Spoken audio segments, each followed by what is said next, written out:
Tell us a story about like when you like how Steve Austin would like if he didn't want to do first of all, Glenn, I'll tell you this. I did not dare write shit for Steve Austin. I mean, right off the bat, I know I'm the one that is given Steve Austin his creative. I cannot give Steve Austin shit.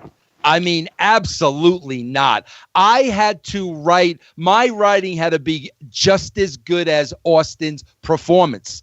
So right off the get-go, bro, I'm writing this week's TV for Austin like this is the last TV show I'm ever writing. Because if it's bad, Steve's going to look at me and say, like, are you out of your effing mind? I couldn't do that. How many times did that happen? Never.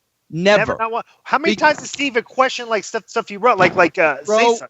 You know what would happen with Steve, Glenn? Here's what would when you were in the WWE and you guys were doing well, okay, and you were during the Attitude Era, who would compete with you? Like if you wrote something they didn't like and they would say something. I'm not doing that, you know. Well, no, I'll tell you. Let me tell you about Steve and Rock, so you understand this, okay?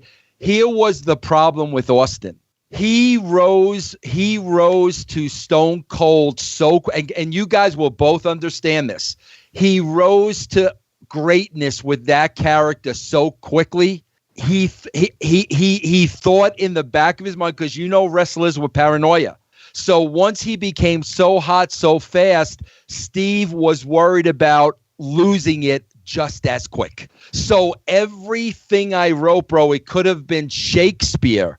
He would look to poke holes in it because he did not want to go back down the food chain. Like, here's the perfect example. Like something like this, like when I wrote for him to drive in the beer truck, okay? When I first wrote that idea to him and I presented it to him, he kind of looked at me and this is exactly what he said. He goes, well, Vince, I don't understand. Why can't I just drive my pickup in the arena? And I said, Steve, anybody can drive a pickup into the arena. You're the only freaking guy that's going to drive a, 18-wheel freaking beer truck in the arena. But it was like which is part of your gimmick too. Exactly, that idea was great.